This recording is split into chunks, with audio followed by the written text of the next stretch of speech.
My name is Vivienne Caldwell. I am 34 years old. And the night everything changed, I was lying on a gurney in the hallway of Mercy General Hospital in Columbus, Ohio, watching the ceiling tiles blur in and out of focus, while a nurse pressed a folded towel against my side, because they had run out of available rooms, and my blood pressure was dropping, and no one from my family had answered a single call.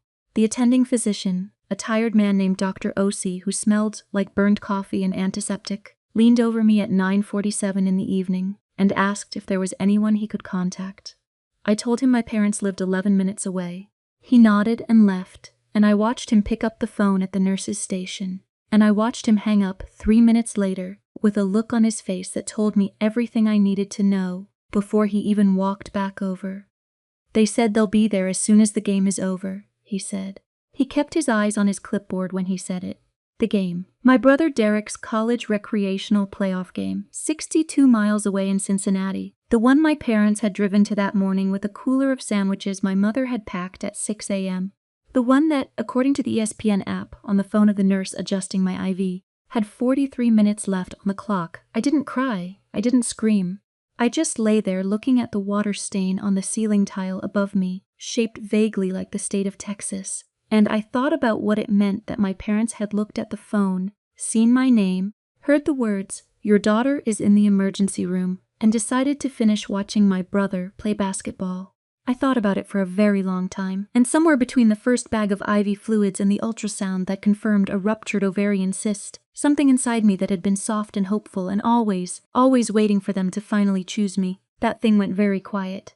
What they didn't know was that I had already spent 14 months building something that had nothing to do with them, and everything to do with my own survival. They didn't know about the business. They didn't know about the accounts. They didn't know about the attorney I had retained 6 weeks earlier, for reasons that were only beginning to seem necessary. They didn't know any of it, and that night, as my father's truck pulled into the hospital parking lot at 11:22 in the evening, 16 minutes after the final buzzer, not a single minute sooner, I made a decision that was so quiet, so complete, that I didn't need to say a word to anyone. This is that story. I grew up in a house on Linden Court in a suburb of Columbus, where the lawns were kept and the garages were always half full, and nobody talked directly about the things that mattered. My parents, Gary Caldwell and Renata Caldwell, had been married for 38 years by the time that night in the hospital happened.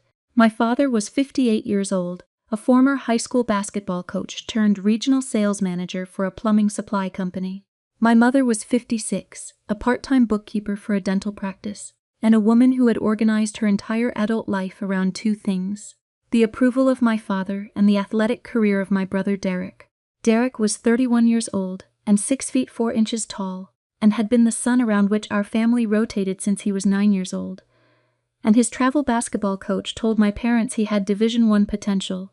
They had believed it with the kind of faith that required no evidence and survived every contradicting piece of reality. When Derek got cut from his high school varsity team as a sophomore, my parents hired a private shooting coach at $220 an hour. When he failed to get any Division I scholarship offers after his senior year, they helped him pay his way through a mid-sized state school in southern Ohio, where he walked onto the team and rode the bench for 3 years. When he dropped out in his junior year, my father let him move back into the house and told everyone at church that Derek was taking a break to focus on his training. Derek was 31 years old and working 30 hours a week at a sporting goods store and playing in a recreational adult league when my parents drove 62 miles to watch his playoff game on the night I was hemorrhaging in a hospital corridor. I want to be precise about who I was in relation to this family, because it matters to the rest of what I am going to tell you. I was not the dramatic child. I was not the one who made scenes or issued ultimatums or left angry voicemails. I was the one who got straight A's in a household where grades were not discussed, who graduated with honors from Ohio State with a degree in business administration and a GPA of 3.8, who got herself into an MBA program at night while working full-time, who called every Sunday and showed up to every holiday, and never, not once, asked to be seen as anything other than what I was. I was also the one they asked to babysit Derek's travel team hotel rooms at age 12, so my parents could go to dinner with the other parents. The one who sat in the car reading library books during his AAU tournaments, because there were only enough tickets for the people who really mattered at the game, which is a sentence my mother said to me on a Saturday morning in August when I was 13 years old, and which I have not forgotten for a single day since. The house I grew up in had a den where my parents kept the trophies. There were 37 of them by the time Derek graduated high school. They were arranged on built-in shelves my father had installed one summer weekend, and the light in that room was always on, even when no one was in it, because my mother liked the trophies to look their best. My academic awards, the honor roll certificates, the scholarship letters, the dean's list notifications were kept in a drawer in my bedroom. Not displayed, kept. The way you keep things you don't quite know what to do with. There were specific moments over the years that I catalogued without ever meaning to. The way a person catalogues weather, not because they want to, but because their body learns to read the signs. On the 14th of March, 10 days ago, I defended my master's thesis. It was a Thursday. I had told both of my parents the date and time 6 weeks in advance. My mother had written it on the family calendar on the refrigerator in her loopy blue handwriting right next to Derek's practice schedule. The morning of my defense, she called me at 7:45 to ask if I thought Derek should switch from his current protein powder brand to a casein-based formula. We talked about that for 11 minutes. She wished me luck as an afterthought, the way you wish luck to someone who is doing something mildly inconvenient to them. Neither parent came to the defense. My father had a sales meeting he said he could not reschedule. My mother said she didn't really understand what a thesis defense was and didn't want to feel out of place. My thesis advisor, a 70-year-old woman named Dr. Patricia Hendry, shook my hand afterward and said, "I notice you don't have family here. I told her they couldn't make it." She looked at me for a moment in a way that made the back of my throat tighten, and then she bought me a cup of coffee and told me about her own mother, and that was the kindest thing anyone did for me that day. 2 years later, on a Sunday in November, I was promoted to Senior Operations Manager at Clearfield Logistics, where I had been working for 5 years. The promotion came with a $23,000 salary increase and a corner office on the 7th floor. I made a dinner reservation at a nice restaurant near the house, Bellini's, on Morse Road, the kind of place with cloth napkins and bread service, and I told my parents I had news I wanted to share over dinner. My father arrived 40 minutes late because he had been watching Derek's rec league game on his phone in the parking lot before coming in. My mother spent the first 20 minutes of dinner telling me about a knee injury Derek had sustained the previous week. When I finally told them about the promotion, my father said, "That's great, Viv," and immediately asked the waiter for the check because, he said, Derek was having some friends over and he had promised to pick up the beer on the way home. I paid the dinner bill. It was $112. I drove home alone. I did not let myself cry until I was in my own apartment with the door locked, and even then I felt guilty about it. The way you feel guilty about being hungry when you're supposed to be grateful there's food on the table at all. These are not the only examples. I could give you dozens more, arranged chronologically, going all the way back to a Christmas morning in 1997 when I was 6 years old, and Santa brought Derek a bicycle and brought me a book about horses, and I spent the whole day watching Derek ride the bicycle up and down the driveway, while my mother filmed him on a camcorder and my father ran alongside, clapping. I watched from the front step. I had on a red cardigan with a small embroidered snowflake on the collar. I remember the specific weight of the book in my lap, and the specific sound of the bicycle tires on the pavement, and the specific quality of feeling invisible in broad daylight, which is a very particular kind of feeling that once you have learned it, you recognize it for the rest of your life. But the point is not the individual incidents. The point is the pattern, and the pattern is this. In the Caldwell family, there was exactly one child who mattered, and it was never going to be me. I understood this not with bitterness, but with the clarity of someone who has been told the same truth so many times in so many different ways that they eventually stop arguing with it and start making plans. I had been making plans for 14 months by the time I ended up in the emergency room. The final betrayal, the one that made the plan feel not just necessary but urgent, had happened 8 months before the hospital night, on a rainy Thursday in late February. I had been diagnosed 3 weeks earlier with a complex ovarian cyst that my gynecologist, Dr. Yolanda Mercer at Columbus Women's Health, had flagged as potentially serious and recommended we monitor with repeat imaging. The diagnosis had frightened me more than I admitted to anyone, And I had done something I almost never did. I had asked for help. I called my mother on a Tuesday evening and told her about the cyst. I told her the doctor's concerns. I told her I was nervous and that I might need surgery, and that I would really appreciate it if she could come with me to my follow-up appointment on the 23rd. She said, "Of course, sweetheart." She said it the way people say of course when they mean I will try to remember this when it is convenient. The morning of the 23rd, I sat in the waiting room of Columbus Women's Health at 8:15 a.m. and waited. I texted my mother at 8:20. I called at 8:30. I got her voicemail. At 8:45, the nurse called my name, and I walked back alone. My mother called me at 10:16 a.m., after my appointment was done, to tell me she was so sorry. She had completely forgotten, because Derek had called that morning to say he was being considered for an assistant coaching position at a local youth academy, and she had spent the morning on the phone with my father talking through what that might mean for Derek's trajectory. She used that word, trajectory, as though a 31-year-old man applying for a part-time youth coaching role was a missile in motion. I remember sitting in my car in the parking garage after that call with my hands on the steering wheel and not moving for 4 minutes and 17 seconds. I counted. I do that sometimes when I need to stay still. I count things, and on minute 3, somewhere between the hum of the parking garage ventilation and the sound of a car alarm 2 levels below, I felt something settle inside me. Not anger, not sadness, something more like permission. Permission to stop waiting for my family to become something they had demonstrated. Very clearly and very consistently, they were never going to be. That was the moment I stopped being the daughter who waited and started becoming the woman who planned. I want to tell you what I had been building, because the details matter, and because I think the details will help you understand that what came later was not revenge in the dramatic sense. It was not a trap. It was not cruelty. It was something more like consequence. The quiet, structural consequence of choices made by people who believed there would be no accounting. 14 months before the hospital night, I had registered an LLC in the state of Ohio under the name Caldwell Operations Consulting. The idea had begun as a side project, a way to apply the operations management skills I had spent years developing at Clearfield to small and mid-sized businesses that couldn't afford a full-time operations director. I had my first client, a family-owned restaurant supply company called Hartwell Brothers, within 3 weeks. The owner, a 63-year-old man named Paul Hartwell, paid me $3,200 for a process audit and efficiency report that saved his company an estimated $41,000 in operational waste over the following quarter. He referred me to 2 other clients. Those clients referred me to 3 more. I said nothing about any of it to anyone in my family.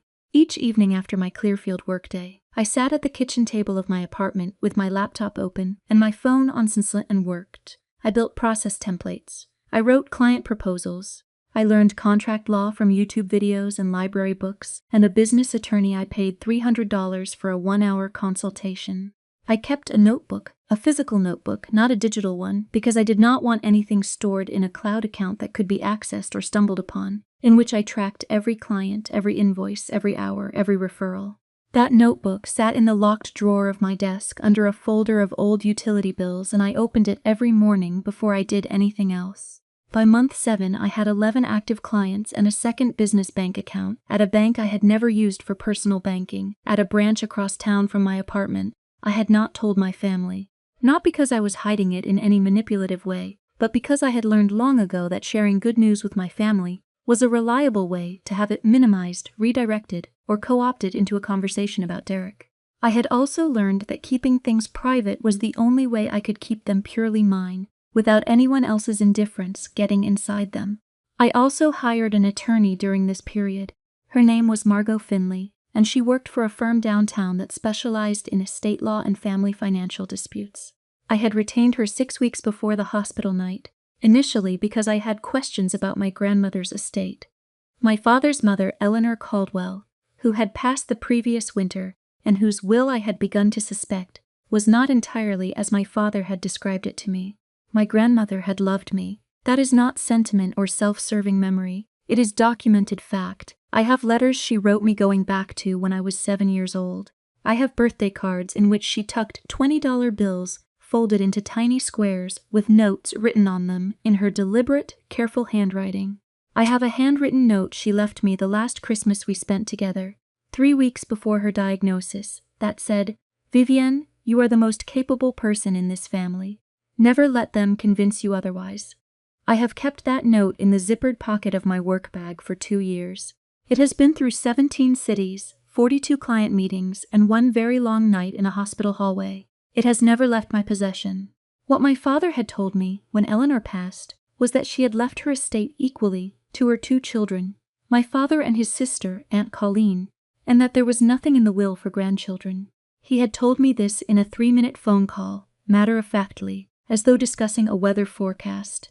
I had said thank you, and hung up and thought nothing of it for 14 months, until a chance conversation with Aunt Colleen at a family Easter gathering made me think otherwise. Aunt Colleen, who had been drinking a second glass of white wine and was in the expansive, overly sincere mood that wine sometimes produced in her, had patted my hand at the table and said, "I always thought it was between you and your father, what Eleanor wanted to do with that portion. That was her right, of course, to decide. Between me and my father, that sentence sat in my memory like a splinter. I did not pull at it that night. I waited. And then I called Margot Finley the following Monday morning at 8:45 a.m., and I told her what Aunt Colleen had said, and I asked her what we could find out.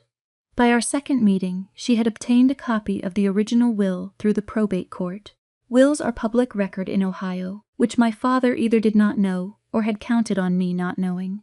The will was dated 11 months before Eleanor's death, witnessed and notarized. It left the personal residence and liquid assets to be split equally between her children, Gary and Colleen. It also included a specific bequest, $51,000, designated by name, to her granddaughter Vivienne Ann Caldwell, to be distributed within 6 months of the estate's settlement. The estate had settled 14 months ago. I had received nothing. Not a phone call, not an explanation, not the $51,000 my grandmother had specifically chosen to leave me. I am telling you this not to make a villain of my father, because what happened with the will was its own separate story, with its own separate resolution. I am telling you this because I want you to understand that by the night I was lying in that hospital, I was not a woman caught off guard. I was a woman who had already begun to understand the full shape of what she was dealing with, and who had been quietly, methodically, without a single raised voice or dramatic confrontation, doing something about it. If you are still watching, I need you to do something for me right now. Drop a comment below and tell me, have you ever sat in a waiting room, or a hospital, or a holiday dinner table and realized with absolute clarity that the people who were supposed to show up for you simply never would? I read every single comment on this channel, everyone, and I want to know that you're here, because this part of the story, what I built in the silence, that is the part that is going to matter most. The night in the hospital, once the IV fluid stabilized my blood pressure and the on-call gynecologist confirmed that the cyst had ruptured but had not caused damage requiring surgery, I was moved to an actual room. My parents arrived at 11:22 p.m. My father came in first, wearing his Derek's game fleece and smelling of the parking lot and cold November air. He said, "There she is," in the tone of a man who has arrived at an inconvenient party, but is making the best of it. My mother followed with a styrofoam cup of coffee from the hospital lobby and said, "Oh, Vivienne, you look pale." I looked at them both. I said, "The doctor says I can go home tomorrow morning." My mother nodded and began asking the nurse questions about the discharge process. My father sat in the plastic chair by the window and picked up his phone. Neither of them asked me how long I had been there. Neither of them asked if I had been afraid. Neither of them said the words, "I was in the car and you were alone and I am sorry." I let it go. I said nothing. I went home the next morning in a cab, because my parents had an early breakfast they had planned with another family from the recreational league. And then I went back to work. Over the next 6 months, I did the following things in the following order, and I did all of them with the composed, methodical focus of someone who no longer had emotional energy to waste on hoping. In the first month, I notified Margot Finley that I wished to formally pursue the recovery of the bequest from my grandmother's estate. Margot sent a certified letter to my father's attorney. He had used a family friend named Bill Crutcher, which told me he had never anticipated anyone looking closely at those documents, outlining the discrepancy between the original will and the distribution I had received. My father called me 4 days after that letter arrived. The conversation was the most direct we had ever had in 34 years of being related. He said, "I don't know where you got this idea, Vivienne, but Mother's estate was handled properly." I said, "I have the original probate record, Dad." He said he would call me back. He never did. His attorney called Margot instead, and negotiations began. Bill Crutcher, who was a general practice attorney and not an estate specialist, folded within 3 weeks when Margot laid out the documentary evidence. My father never called me during those 3 weeks. He let his lawyer handle it, which told me everything about whether he intended to take responsibility for what he had done. In the second month, I expanded my consulting client list to 16 active accounts and hired my first subcontractor, a young woman named Andrea Solis, 27 years old, fresh out of her MBA program, meticulous and fast, who I paid an hourly consulting rate and who handled the data analysis portions of my client audits. Andrea had responded to a LinkedIn post I put out looking for a freelance analyst. Her portfolio was exceptional. She told me in our first interview that she had been turned down for 3 corporate positions she was overqualified for and was looking for a place where her work would actually matter. I told her I knew exactly what that felt like. We shook hands at a coffee table in a Panera Bread on the northwest side of Columbus, and I hired her on the spot. That was one of the best decisions I ever made. My monthly revenue in month 2 crossed $14,000. I moved it into the dedicated business account and kept meticulous records. Every invoice logged and dated, every expense categorized, everything prepared as though I already knew this business was going to be audited one day by someone who mattered. In the 3rd month, I gave my notice at Clearfield Logistics. This was the decision I had spent the longest time approaching. Circling it the way you circle something you know will change the shape of your entire life once you touch it. I had been at Clearfield for 7 years. I had made it safer and faster and more profitable than it had been when I arrived, and I had done it with the quiet consistency of someone who knows how to work and does not need applause for it. My supervisor, Ted Garrity, asked me twice if I was sure. I told him I was sure. He shook my hand and said he was genuinely sorry to see me go and that Clearfield would feel it. I thanked him. I walked out of that building on a Friday afternoon in April with a banker's box and a very specific feeling in my chest. Not joy, not relief exactly, but the clean, structural sensation of a door closing behind you on a room you have already finished with. In the 4th month, Margot reached a settlement with my father's attorney. The settlement was for $47,500, slightly less than the original bequest, accounting for a portion of the legal fees that had been charged against the estate before Margot's letter arrived. My father signed the settlement without ever calling me directly to discuss it, not to explain, not to apologize. He signed the paper and his attorney sent Margot confirmation, and that was all. The money appeared in my personal account on a Tuesday morning at 11 o'clock. I sat at my kitchen table and looked at the deposit notification on my banking app and thought about my grandmother in her living room, writing that number down by hand in her loopy, deliberate cursive, wanting to make sure I had something that was entirely mine. She had thought of me, in the specific, quantified way that wills represent, the way that putting a number next to a name is one of the most deliberate acts a person can make. She had thought of me and chosen me and made it official. I sat with that for a long time before I did anything else. In the 5th month, Caldwell Operations Consulting signed its largest contract to date, a 6-month engagement with a regional food distribution company called Halstead Foods at a monthly retainer of $8,000. The engagement required me to be on site at their warehouse 3 days a week and to deliver a full operational restructuring plan by the end of the term. The Halstead CEO, a practical and direct woman in her early 50s named Janet Wu, had been referred to me by Paul Hartwell. Janet shook my hand at the end of our signing meeting and said, "We have needed someone like you for at least 2 years. I don't know why it took us this long to find you." I thanked her and drove home and made a pot of coffee and sat at my desk and worked until past midnight because there was a great deal to do. And I have always done my best thinking in the late night hours when the world goes quiet around me and everything becomes very clear.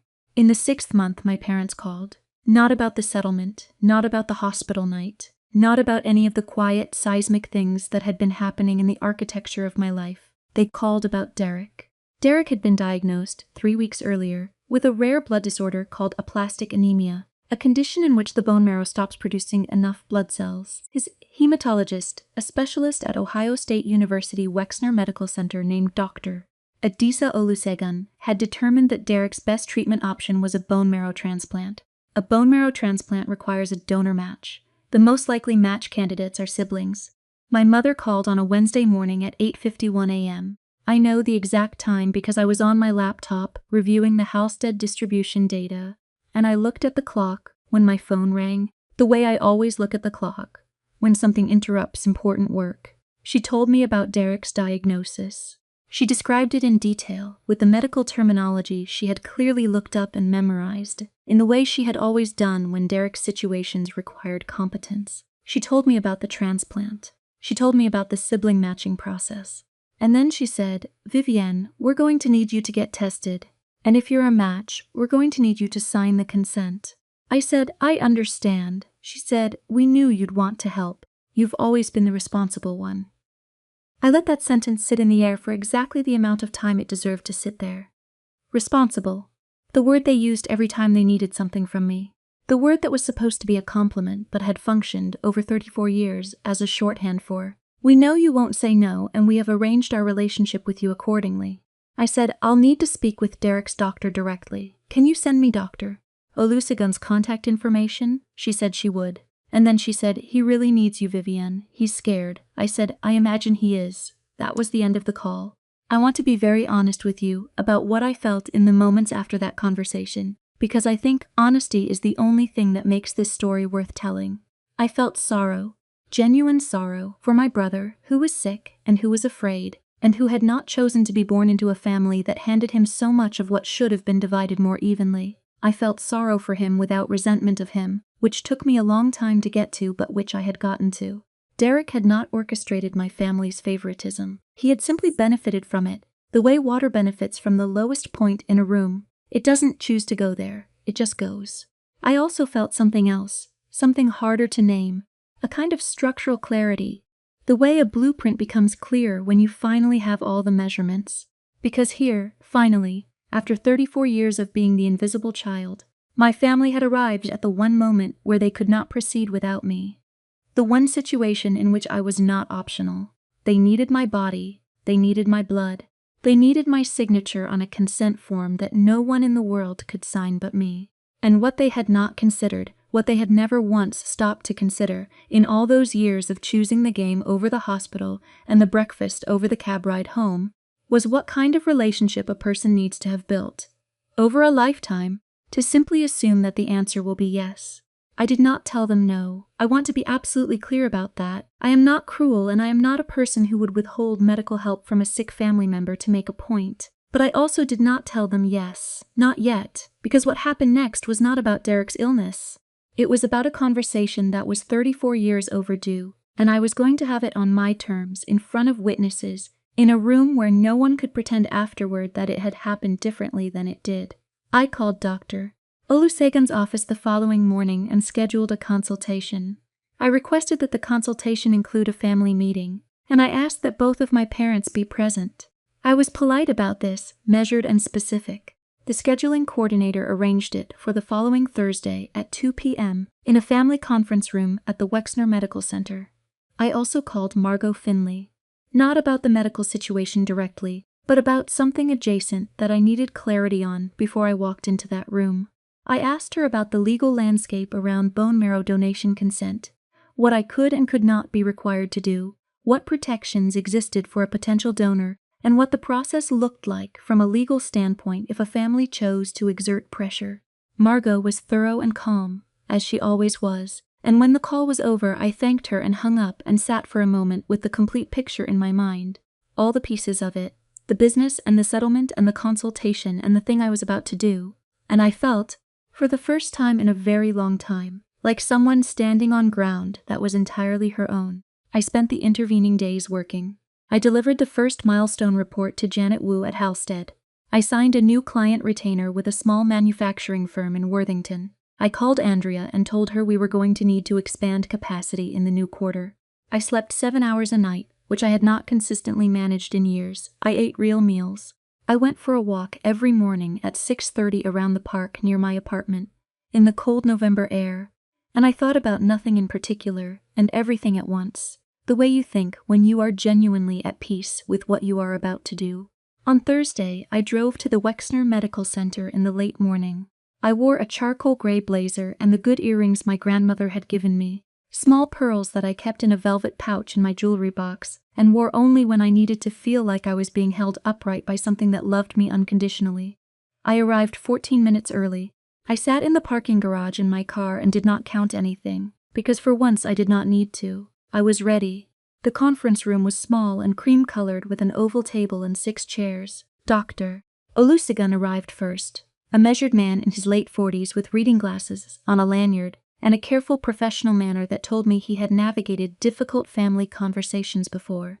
My parents arrived 2 minutes later, my mother in a floral blouse with a tissue folded in her hand, my father in his collared sales department shirt, the one he wore when he wanted to appear composed. Derek was not there. He was resting in a treatment room 2 floors above us, and Dr. Olusegun had agreed that this conversation would be easier without him present. My father sat across from me. My mother sat next to him. I sat on the opposite side of the table with my hands flat on the surface, and I looked at them both for a moment before I looked at Dr. Olusegun and thanked him for arranging the meeting. Dr. Olusegun explained the medical situation with quiet precision. He explained the matching process, the likelihood that a full sibling would be a compatible donor, the procedure itself, the recovery timeline, the risks on my side which were real but manageable. He answered questions. My mother asked several. My father asked one about the success rate of the transplant if a match was found. And then Dr. Olusegun said, "Vivienne, do you have questions before we discuss next steps?" I said, "Yes, I have some questions, but they're not for you." He looked at me. My parents looked at me. I said, "Mom, Dad, I need to ask you something, and I need to ask it here, in front of Dr. Olusegun, because I need someone else to hear this conversation. I need that because in my experience, our family has a way of remembering conversations differently than they actually did." My mother's hand went to her collarbone, the way it always did when she felt cornered. My father's jaw tightened slightly. Dr. Olusegun placed his pen on the table. I said, "On the 8th of September, I was admitted to the emergency room at Mercy General Hospital. I was there from 7:44 in the evening until 11:22, when you both arrived. I had a ruptured ovarian cyst and a blood pressure drop that the attending physician characterized as a medical emergency. The ER doctor called you. You told him you would come after the game. My mother said, 'Vivienne, that's not.' I said, 'I'm not finished.' The room was very quiet. A quality of quiet I had never experienced in a room with my parents. The kind of quiet that means everyone present has stopped performing and is simply present. I said, 'On the 23rd of February, the year before that, I had a medical follow-up appointment that I specifically asked you, Mom, to attend with me. You had told me you would be there. You weren't. I went alone. You called me after I was already in my car in the parking garage. My father said, 'We didn't know how.' I said, 'Dad.' He stopped. I said, 'I'm not telling you this because I want an apology. I'm telling you this because I need you to understand something before I answer the question you've brought me here to answer. For 34 years, I have shown up for this family in every way that a person can show up. I came to Derek's games. I sat in cars in parking lots reading library books while everyone watched Derek play, because there weren't enough tickets for the people who, as Mom once told me, really mattered at the game. I graduated and got promoted and built something with my own hands over the past 14 months that none of you know anything about, because I learned a long time ago that sharing good news in this family was a reliable way to have it turned into a conversation about Derek. I looked at my mother. I said, "I am not angry at you. I want to be clear about that. What I am is clear. I'm clear about what this family has been, and I'm clear about what it has not been, and I am not going to walk out of this room without that being said in a space where all of us are present and none of us can pretend we didn't hear it." Dr. Olusegun had not moved. He had his pen in his hand, but he had not written anything in several minutes. He was a man doing his job, which in that moment was simply to bear witness. I appreciated that about him. My father's face had changed. He was not a man who cried, and he did not cry then, but something in his expression had rearranged itself. The particular rearrangement that happens to a face when something arrives that it has no prepared expression for. My mother had tears running silently down her face. I said, "I will get tested. I will do that this week. And if I am a match, I will make a decision about the donation based on my own values and not on the history of this family. Because that is the kind of person I am, and I am not going to change that now. But I needed you to hear this. I needed you to sit in this room and hear it from me, directly, without any softening. Nobody spoke for what felt like a very long time. Finally, my father said, I don't know how to fix it, Viv. I said, I know. He said, I'm sorry about the hospital. I'm sorry about a lot of things. I said, I know, Dad. It was not a redemption. It was not a full accounting. It was a sentence from a man who did not have more sentences available to him in that moment. And I accepted it for what it was, which was the most honest thing he had said to me in longer than I could accurately remember. I got tested the following Monday morning at 9 a.m. The results came back on a Friday. I was a partial match, not a perfect match, but within the range that Dr. Olusegun said was potentially viable, pending additional assessment. I called his office and scheduled the follow-up. I did not call my parents first. I called Margot, actually, and then I called Andrea to check on a client deliverable, and then I made myself a cup of tea and sat by the window in my apartment for a few minutes before I picked up the phone. When I told my parents the results, 3 days later, my mother cried again, and my father said thank you in a voice I had not heard him use before. It was not the voice he used for Derek. It was something smaller and more careful, the voice of someone who has realized, somewhat belatedly, that they have been careless with something valuable. The donation ultimately did not happen. Derek's medical team located a matching unrelated donor through the International Bone Marrow Registry, which is, in fact, the medically preferable outcome, as unrelated donors often provide a better graft outcome in aplastic anemia cases, reducing certain post-transplant complications. When Dr. Olusegun called me to let me know, he said, "This is genuinely good news for Derek's prognosis." I said I was relieved, and I was. I signed nothing because nothing needed to be signed. Derek began his treatment the following spring. He is, as of this recording, responding well.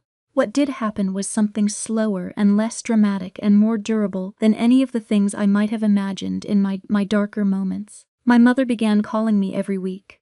The calls were awkward at first, the way calls are when two people are trying to establish a new language between them after speaking only one language for 30 years. She asked about the business. She asked how Andrea was doing, having remembered the name from a passing mention. She told me, once, in a rambling and circuitous way that took almost the full call to arrive at its destination, that she thought she had spent a lot of years following your father's lead about what mattered in this family, which was the closest she could come, I think, to saying what she meant. I listened. I did not fill in the words for her. I let her find them herself, because some things only count if the person finds them without help. My father called on my birthday, this past July. He called at 8 in the morning, which had never happened before in 34 years. He said, "I wanted to make sure I was the first one to call." I said, "You are the first one, Dad." He sang the first line of Happy Birthday in his flat, tuneless, thoroughly unmistakable voice, and then laughed at himself, which was also something I had never heard him do before. I laughed too. We talked for 22 minutes about nothing in particular, and it was one of the better 22 minutes we had had. Things are not repaired. I want to be honest about that, because dishonesty about these things serves no one.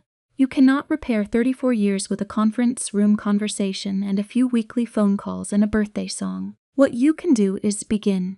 What you can do is decide that what you are building now, between these people and yourself, has different architecture than what existed before. That it is built on a foundation that has finally been inspected and acknowledged, rather than one that everyone agreed to pretend was solid. That is what we are doing. Slowly, with no guarantees. My business, Caldwell Operations Consulting, ended the fiscal year with revenue of just over $214,000. I have 6 subcontractors now, including Andrea, who has become not just a colleague, but one of the people I trust most in my professional life. I have a waiting list of 3 prospective clients and am in the process of signing a lease on a small commercial office space on the northwest side of Columbus, 840 square feet, good windows, a conference room I have already mentally furnished with a round table and 4 chairs, because I want it to feel like a place where people can talk. The settlement money from my grandmother's estate, $47,500, is sitting in a high-yield savings account that I have not touched, because I wanted to grow the business with my own revenue first. I wanted to feel the specific, uncomplicated feeling of not needing what someone else gave you. I will invest it properly this summer. I have already spoken to a financial advisor about it. I will think of Eleanor Caldwell when I do, her loopy, deliberate cursive, The specific care she took to put my name in a legal document so that it could not be overlooked or reassigned or redirected. Here is what I know now that I did not know when I was sitting in hospital beds and parking garages waiting for someone to choose me. The quietest form of power is not silence used as punishment. It is silence used as construction. The years I spent not announcing my progress, not performing my accomplishments for an audience that was not watching anyway, those were not wasted years. They were building years. Every client, every contract, every late night at my kitchen table, with a cold cup of coffee and a spreadsheet that was finally starting to make sense, those were bricks. And bricks do not need to be witnessed to hold weight. I am not a woman who won. I want to be careful about that word. I did not win anything. I did not take anything from anyone. I did not orchestrate a downfall or execute a punishment. I built the kind of life where the things that are always mine, my intelligence, my discipline, my capacity for loyalty and for sustained, quiet work, finally had somewhere to go. I built the kind of life where I could sit across from my parents in a medical conference room and say what needed to be said, calmly, without cruelty, and then still get up and go get tested, because that is who I am. Not because they deserved my grace, but because I did. The moment I needed my family most, they watched a basketball game. And from that moment, I chose differently. Not out of anger, not out of a desire to prove something to people who had already decided they would not see it, but out of the simple, liberating knowledge that I was the only person in my life who was guaranteed to show up for me, and that person was enough. To anyone listening who knows what it is to be the invisible child in their family, to be the one who shows up to empty rooms and empty voicemails and holiday tables where you are present in body and absent in everyone's attention, I want you to hear this. The silence they gave you is not a verdict on your worth. It is a description of their limitations, and your worth is not determined by their ability to see it. It never was. You do not have to announce your plan. You do not have to defend your quiet. You do not have to wait for them to understand before you begin. You just have to keep building, day after day, in whatever corner of your life is yours, with whatever materials you have available. The building is the point. The building has always been the point. Tell me, is there someone in your life who has made you feel like the invisible one? And if so, what is the one thing, small or enormous, finished or still in progress, that you have built or are building, in spite of them? I would love to know. Leave it in the comments below. I read everything. I want to say something directly to you before this ends, to whoever has watched this all the way through. Thank you, not a small thank you, not a reflexive one, a real one. You gave this story your time and your attention, and time and attention are the most honest currencies we have. If something in this resonated with you today, if something in Vivienne's story touched the part of you that has been building quietly in your own corner of the world, please let us know in the comments, because those comments are the reason we keep making these episodes. Subscribe to Vivienne Chronicles, hit the notification bell, share this with the woman in your life who needs to hear it today. Because there is always someone carrying a version of this story, and maybe this is what she needs to finally give herself permission to build. New episodes every single day. We will see you tomorrow.